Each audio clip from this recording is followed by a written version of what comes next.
Nous allons terminer la matinée avec Honorine Lefebvre, Strategic Planner au sein de l'agence de packaging et de branding Team Créatif.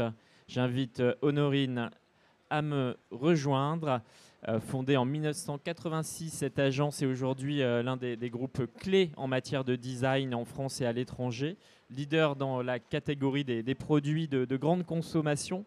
Une agence certifiée B Corp depuis mai 2021. Et vous, Honorine, vous êtes diplômée d'un master en stratégie de marque et branding du CELSA Paris-Sorbonne et vous accompagnez les marques dans la construction de leurs fondamentaux et vous menez des actions créatives. Bonjour Honorine. Bonjour, bonjour à tous. À vous la parole. D'abord peut-être quelques mots pour compléter sur l'agence, quelques mots très rapides, qu'on connaisse mieux Team Créatif. Bien sûr, alors nous sommes une agence parisienne, donc Team Créatif. On a été créé par des designers, donc on est vraiment historiquement ancré dans les métiers de la création. Et on a aujourd'hui des agences dans le monde entier qui sont toutes reliées par cette même passion du design. Nous avons au sein de l'agence à la fois des métiers de design, donc de branding et donc de code et signes de marque, mais aussi des studios de production qui sont de fait en prise avec les contraintes techniques et qui nous aident à réconcilier justement éco-conception et design créatif. Avec une présentation également très esthétique. Alors, je vous laisse prendre en main la télécommande, elle est devant vous. Et je pense que c'est dans l'autre sens, voilà, de façon à ce que vous puissiez dérouler votre présentation. Merci. Donc comme je disais, on est né du design, on est né en 1986, on accompagne les marques depuis des années avec une grande fidélité à travers leur construction d'identité. Nos bureaux à l'international, ils sont composés d'experts du design, du branding aussi, et ils sont tous reliés quelque part par cette passion du design. On a tous acquis une solide expérience dans ce métier. Notre agence, en tant que designer, va accompagner les marques dans leur transformation d'identité à l'international, mais aussi de façon locale, en les aidant à construire des expériences de marque durables, mais aussi à construire des stratégies de marque avec des identités qui soient les plus pérennes possibles. Forcément, dans cette démarche, on a souhaité accompagner les transformations à venir en acquérant la certification B Corp, qui est un gros travail pour nous. L'ensemble du groupe à l'international a été labellisé. Et l'idée, évidemment, derrière ce B Corp, c'est de se poser de nouveaux challenges, d'aller chercher plus loin, de repousser les limites de la créativité et du design, en y alliant évidemment des idées de performance, aussi bien sociale qu'environnementale. Une certification obtenue en mai 2021. Exactement. Alors, au quotidien, comment est-ce que nous aidons ces marques iconiques à se transformer et à arriver à allier cette éco-conception et cette créativité ? La première question qui nous est souvent posée, c'est comment est-ce qu'on allie les deux ? Parce qu'il semble que les deux soient un peu deux notions irréconciliables, un peu comme si on parlait d'un antagonisme. On a d'un côté l'éco-conception qui est une idée de packaging d'une nouvelle ère, qui est liée à ces idées de minimalisme, de frugalité, aussi de volonté de revenir à l'essentiel, avec forcément tout l'ensemble des codes et signes qui vont être ralliés, qui vont être dans une démarche un petit peu épurée, parfois un petit peu lissée par les contraintes techniques. Et de l'autre côté, on imagine un design créatif qui est beaucoup plus exubérant, qui est plein de couleurs, et qui, lui, est héritier un peu des 30 Glorieuses et de cet imaginaire du packaging, de la société de consommation, très désirable, qui crée de l'enthousiasme parce que plein de couleurs. Et c'est souvent ce qu'on imagine. Alors évidemment, vous avez bien compris, notre boulot, c'est de réconcilier ces univers, de faire que l'un et de l'autre puissent exister ensemble. Et on a mis ça au cœur de notre mission. Comment est-ce qu'on peut créer demain un beautiful tomorrow, le designer, rendre l'éco-conception utile et désirable. C'est vraiment un axe stratégique pour nous de faire de l'éco-conception un acte beau, esthétique, de créer du plaisir. Pourquoi ? Parce que forcément le plaisir et l'attractivité vont créer des actes d'achat et vont entraîner ce qu'on appelle en anglais le nudge, une volonté plus ou moins consciente du consommateur d'aller vers le produit et donc vont encourager les transformations et les changements positifs par ce petit accès à quelque chose de désirable. Donc notre approche, elle est sensible, elle est esthétique et évidemment elle remet l'humain au cœur du débat puisqu'il faut faire du pack et du produit de la marque pour les gens. Donc notre conviction, c'est que la frugalité peut rimer avec créativité. Elle peut aussi remettre dans cet élan de minimalisme de la joie, de l'enthousiasme, de la désirabilité, de la sensorialité aussi. L'idée, c'est d'aller chercher des codes et signes esthétiques par l'embossage, par la texture, par le relief, évidemment par le volume. On a des structural designers qui nous aident dans toutes ces recherches à l'agence à créer des codes et signes de marque qui soient mémorisables, qui soient uniques. Alors ici, vous avez évidemment quelque chose qui va dans ces codes très épurés, mais on peut aller beaucoup plus loin dans les codes de marque. Alors comment est-ce qu'on va essayer, nous, en tant que designers, de renverser la vapeur et de rendre les choses plus désirables, donc de faire mieux avec moins? On a évidemment en interne beaucoup de formation, beaucoup de sensibilisation à l'éco-conception et à l'éco-ancrage, et ça, c'est un travail au long cours qui va se faire donc, au cours de l'année avec des intervenants qui viennent nous former et qui nous ont permis d'établir une méthodologie propriétaire qu'on appelle Stand Green, qui nous permet d'évaluer, quand un client vient nous voir, d'abord le taux d'ancrage qui est utilisé à date sur un design. Vous avez ici l'exemple sur Bonduel. On se fixe avec nos clients un objectif à atteindre, jusqu'où on va aller, est-ce qu'on veut réduire, est-ce qu'on veut améliorer, optimiser, est-ce qu'il s'agit juste de l'ancrage, est-ce qu'il s'agit de l'éco-conception, donc de l'emballage de façon plus globale, et on arrive à de nouvelles créations qui vont avoir pour objectif de réduire l'empreinte. Donc ici, par exemple, la couverture d'encre et évidemment le CO2, mais aussi des coûts considérables pour nos clients. Alors pour nous, évidemment, on se dit que plus la forme elle est contraignante et plus l'idée va jaillir pure, plus elle va être précise. On vous a mis plein d'exemples parce qu'on est des créatifs, donc on ne peut pas s'en empêcher. Il y a évidemment la disparition de Pérec qui s'est imposé d'écrire un roman sans la lettre E. Il y a Paganini qui a écrit un morceau pour une seule corde de violon. Pour nous, c'est un peu la même chose. L'idée, c'est qu'on a une contrainte, mais ça doit devenir un terrain de jeu. Et c'est surtout pour nous une occasion, c'est de revenir à l'essence, de devenir au code de marque un peu identitaire, ce qu'on appelle dans le jargon marketing les distinctive memory structures, les codes saillants de la marque les plus mémorables, les plus mémorisables, ce qu'il y a de plus important dans mon identité. Et on va essayer de faire ressortir ces codes distinctifs. Il y a eu un magnifique travail qui avait été fait sur Citeo, donc qui n'a pas été fait par l'agence ou Renault non plus, mais qui sont des exemples qui illustrent un peu cette démarche. Comment, en réduisant le taux d'ancrage et en proposant un design revalorisé, on peut réussir à réduire de façon considérable le taux d'ancrage. Donc ici, sur Citeo, vous voyez, on arrivait à 50% d'encre en moins, par exemple, avec une marque qui est toujours aussi reconnaissable dans ses codes propriétaires. Donc évidemment, mettre la frugalité au service de la distinctivité, de repenser ces codes fondamentaux et de revenir à une émergence qui soit beaucoup plus éco-conçue.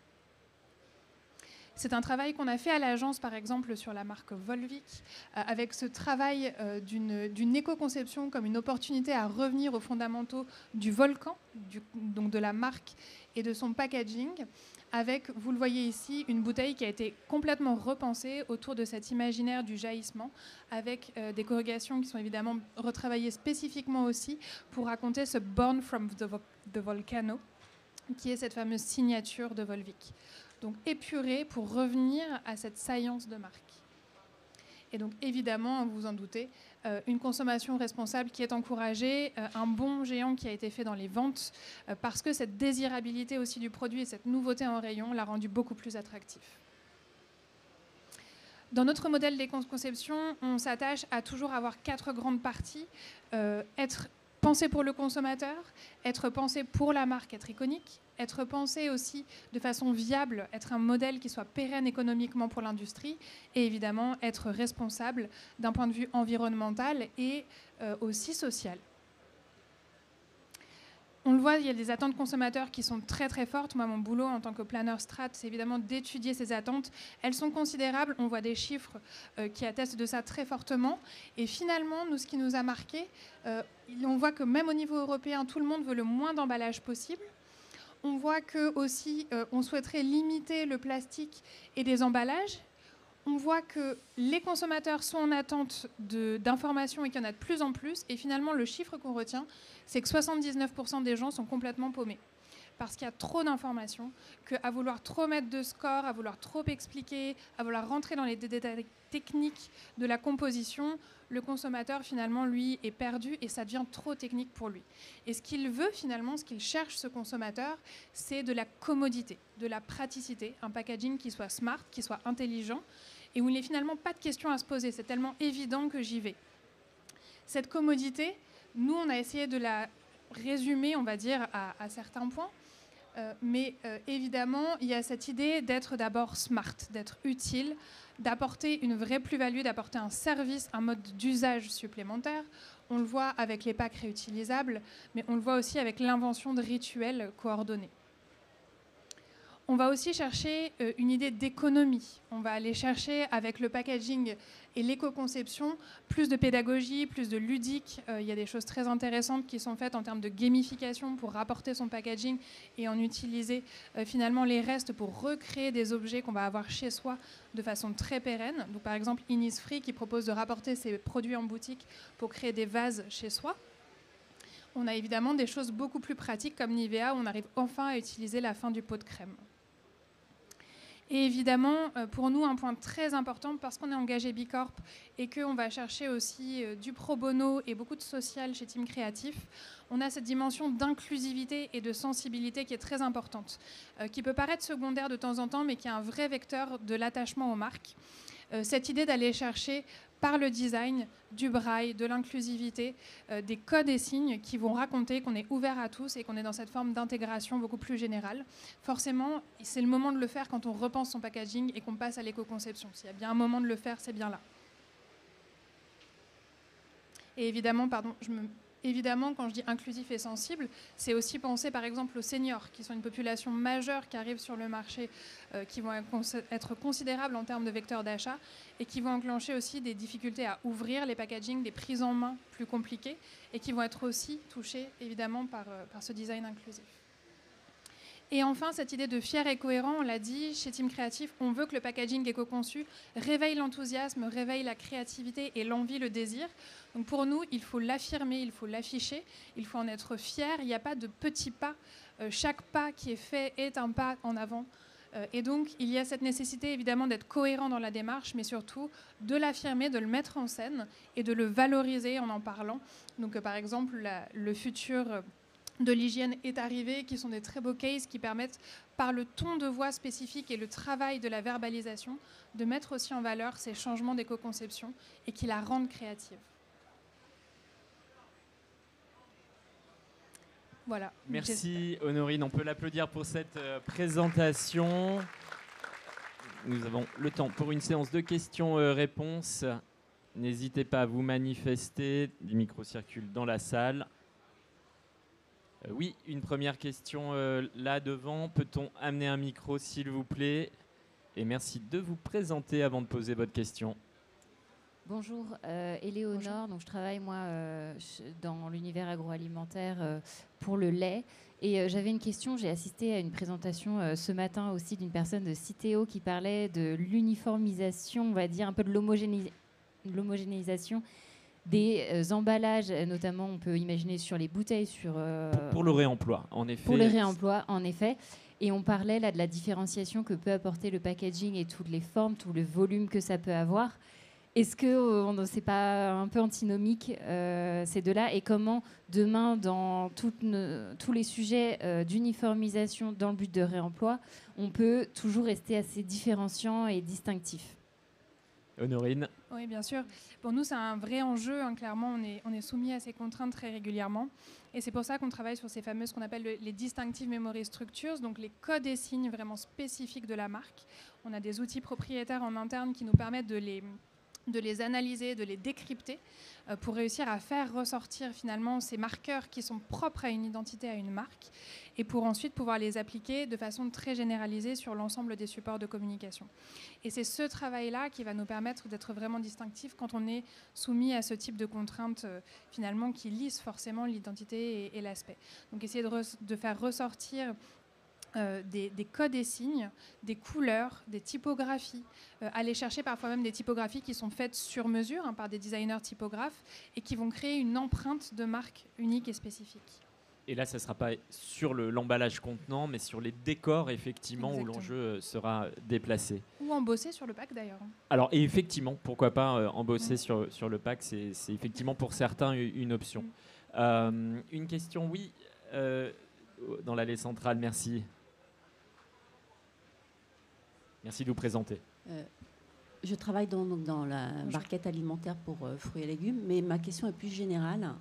Comment vous gérez l'incohérence qu'il peut y avoir entre la réglementation et le respect de l'environnement, en sachant que la réutilisation, on se rend compte que ça fait pas toujours, on respecte pas forcément l'environnement. Donc, comment se font les choix, comment vous faites vos choix et sur du court, moyen, long terme, en fait. Avec nos clients ? Oui. Pour le coup, c'est vraiment des arbitrages. On travaille en co-construction en permanence. Donc, on a évidemment des cahiers des charges techniques, mais on réfléchit aussi à des scénarios forcément prospectifs pour essayer d'envisager le futur et aussi essayer d'imaginer à très long terme là où on a envie d'emmener la marque, ce qu'elle peut projeter, mais à 15-20 ans. Et se dire peut-être qu'aujourd'hui, on n'a pas les moyens techniques d'aller là, mais où est-ce qu'on a envie de guider la marque ? Et c'est ça qui nous aide aussi à argumenter. On a notamment un travail qu'on fait très souvent sur la personnalité de marque à l'agence, qui est un travail d'archétype de marque, qui est travaillé avec les neurosciences. Enfin, c'est toute une méthodologie qui nous aide à déterminer des personnalités de marque. Et à travers ces profils de marque, à pouvoir choisir au mieux ce qui va être le plus pertinent avec leur histoire. Et évidemment, on va mettre ça en résonance avec les enjeux environnementaux, sociaux, et du coup aider à tresser finalement des profils et des grandes directions et aller petit à petit. On a très souvent du phasing, et on ne travaille pas de but en blanc et une révolution pure et dure, c'est très rare, mais essayer d'accompagner, de dire au quotidien ce que fait la marque, et on a la chance d'accompagner la plupart de nos clients depuis 20-30 ans. Donc il y a aussi des relations de confiance qui fait que ces petits pas, on les fait de façon progressive en sachant quel est notre but ultime. Merci Honorine. Une dernière question. Oui, dans l'allée centrale, ce sera la dernière question de la matinée. Bonjour Gwenaëlle, Bonjour. Je travaille dans une entreprise agroalimentaire. Je voulais revenir sur l'aspect éco-conception de l'impression. Sur une de vos slides, on voyait un pack Volvic 8 litres. Donc il y avait écrit Volvic et en fait sur l'étiquette une impression imitation craft. Donc pour moi on est loin de l'éco-conception et c'est quelque chose qu'on retrouve souvent en magasin, des impressions avec des gros aplats imitation craft alors qu'on n'est pas sur des matières craft parce qu'il y a la tendance de se dire ça fait plus éco-conçu. Qu'est-ce que vous en pensez ? Je suis tout à fait d'accord. Là, il y avait aussi des enjeux. Donc, le pack avec l'étiquette craft, c'était celui avant les visuels que vous aviez juste après, où on a justement gommé ces points-là. On avait un objectif de passer à des bouteilles de 8 litres pour réduire le plastique, qui était cet objectif-là, qui nous imposait de conserver une étiquette telle qu'elle était, pour des raisons de coût, qui a fait que du coup, on a fait des arbitrages et qu'on a choisi dans un premier temps, ce que je disais, cette histoire de step by step, dans un premier temps, effectivement, de rester sur cette approche-là. Le craft, en l'occurrence, ou l'imitation craft, elle était faite pour que, d'un point de vue code et signes, le consommateur comprenne qu'il y avait une évolution qui allait dans le sens de l'éco-conception. Bien évidemment, je suis tout à fait d'accord avec vous, ce n'est pas la solution idéale, mais en tout cas, c'était un premier step pour raconter l'histoire, pour expliquer qu'il y avait une mutation, un chemin qui était pris et qui a été corrigé ensuite par la suite, en fonction des moyens techniques aussi de nos partenaires et de toute leur chaîne logistique. Merci Honorine, on peut l'applaudir pour cette présentation inspirante. On retiendra effectivement une approche pas à pas, c'est au fond le fil rouge de cette matinée. C'est terminé pour cette matinée, disponible en replay sur mysafia.com.